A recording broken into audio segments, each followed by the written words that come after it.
chérie. Bonjour, Bengali. Vive la CAN en Côte d'Ivoire.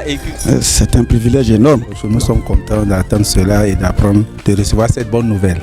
Cette CAN est la bienvenue dans la ville de San Pedro. Je trouve que c'est un bon développement pour le pays. C'est ce qui est normal. San Pedro ne devait pas rester en respect. C'est la deuxième ville portuaire du pays.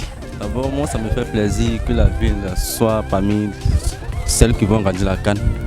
Et aussi, être aussi présent lors des matchs. Alors, ok, donc je vous dis, tous les bons, abonnez-vous sur Relais Plus. Donc, c'est très très bon.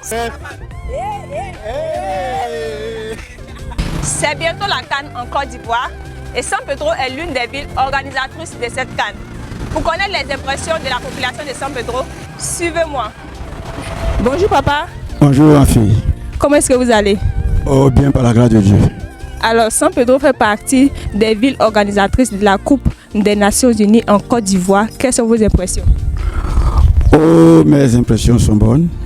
D'abord, c'est un privilège énorme pour la Côte d'Ivoire d'organiser la CAN. C'est la deuxième fois du genre. Mais pour ce qui est de San Pedro, c'est un choix qui est pour nous un privilège énorme avec plusieurs défis. Le défi du développement de la voirie, mais aussi le défi économique, d'accord? Mais les infrastructures sportives restent en place. Donc vous voyez que la jeunesse de San Pedro, et même par rapport aux compétitions, les championnats désormais, et ce serait pour nous un gain important que chaque année nous ayons des compétitions ici. Donc ça donne une autre allure, une autre dimension culturelle, sportive, économique, dynamique à notre ville. Nous saluons donc les organisateurs, mais il n'y a pas seulement que cette dimension, mais nous souhaiterons que à l'issue de cette CAN, la Côte d'Ivoire l'emporte. Nos impressions sont bonnes. Nous sommes, lorsqu'on a appris cela, que, comme vous l'avez dit, parce que, comme il dit, là où se déroule cet événement, beaucoup de choses se fait, il y a beaucoup d'avantages, comme vous l'avez dit. Et on remarque que dans ces derniers temps, la ville en mouvement. Il y a des infrastructures qui naissent. Par exemple, moi je suis dans le domaine du transport. Voilà, vous voyez. Et depuis un moment, la ville, les voies ne sont pas tellement bonnes.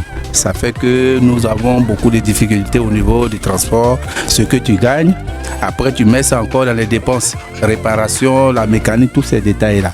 Mais quand vous avez, les voies sont bonnes, bitumées, plus de temps, tu mets plus de temps avant d'aller qu'on appelle chez les mécaniciens, vous voyez.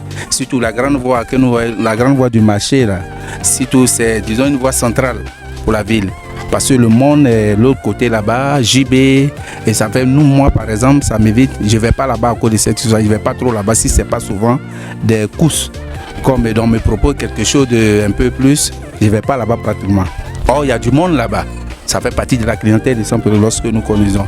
Voilà. Donc le fait d'apprendre que cette voie-là sera reprise jusqu'à même aller au-delà de San Pedro, ça nous réjouit.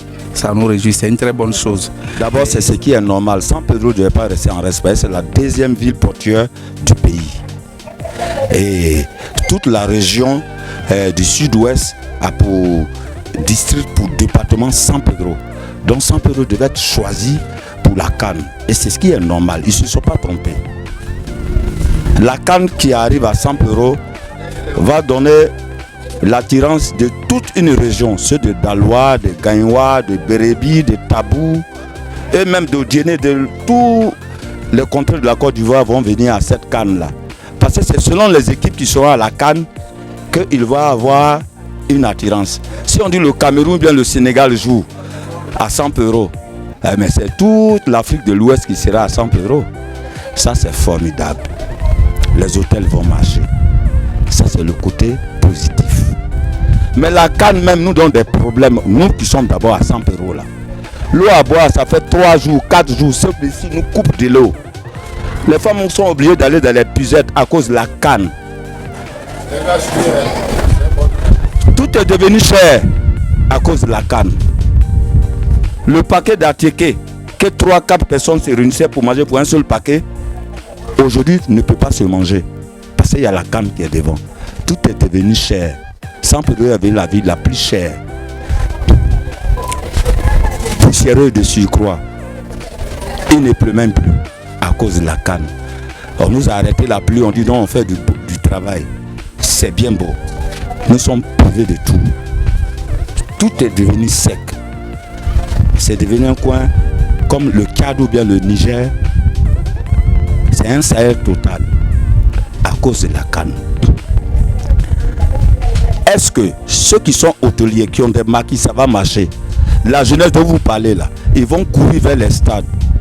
Qu'est-ce qu'ils gagnent? C'est seulement visuel. Ils regardent les joueurs jouer. Mais ils avalent la poussière. Ces enfants-là, qui vont laisser leur école pour aller regarder la canne là, ils vont avaler la poussière. Ils n'ont pas d'eau. C'est ça le problème. La canne est rentable pour celui qui organise. Mais ce n'est pas rentable pour la jeunesse dont vous luttez là. La jeunesse là. Est-ce que nos jeunes de San Pedro ont pris combien pour aller travailler dans la construction de ce stade là? C'est ça. Le rendement, c'est le peuple. Le peuple qui est là, qui est originaire de la ville là. C'est ceux qui doivent en profiter. Nos enfants sont en congé. Ils ne savent pas comment ils vont faire la maçonnerie. Là-bas, ils pourraient gagner les 2000, 3000. Et puis à la rentrée, ils reprennent. Mais on les laisse, on enlève les gens de loin. Et puis ils viennent travailler là. La canne n'est pas rentable pour moi. Elle est rentable pour ceux qui organisent. Disons que nous sommes très heureux. D'abord même nous, étudiants de l'IRGC San Pedro, d'entendre et de savoir que la canne viendra à San Pedro ici pour 2024. Et disons aussi que ça permettra à la ville de San Pedro d'être connue et de connaître comment la ville de San Pedro va se développer. Parce que c'est ce genre de choses aussi qui ouvrent les villes et qui permettent aux villes de se développer. En tout cas, nous sommes très contents, nous sommes très heureux de savoir que la canne viendra en 2024 à San Pedro. Je pense que cette canne est la bienvenue dans la ville de San Pedro. Parce que non seulement ça va permettre à San Pedro de bénéficier des infrastructures telles que le stade même sur lequel va se dérouler la canne. Et nous bénéficions encore de certaines infrastructures comme le village de la canne qui est sur la voie de Grand Bérébi. Et il y a le bitumage de la ville de San Pedro qui est en cours. En tout cas, cette canne va permettre à San Pedro de pouvoir bénéficier de certains avantages plutôt comme les touristes qui viendront au moins visiter la ville de San Pedro. En tout cas, je pense que cette canne est la bienvenue dans la ville de San Pedro. C'était à l'instant les impressions de la population de San Pedro. Je suis Aminata Sissé et derrière la caméra, nous avons Q Mami Jérôme. C'était un réel plaisir d'être à votre compagnie. On se donne rendez-vous la semaine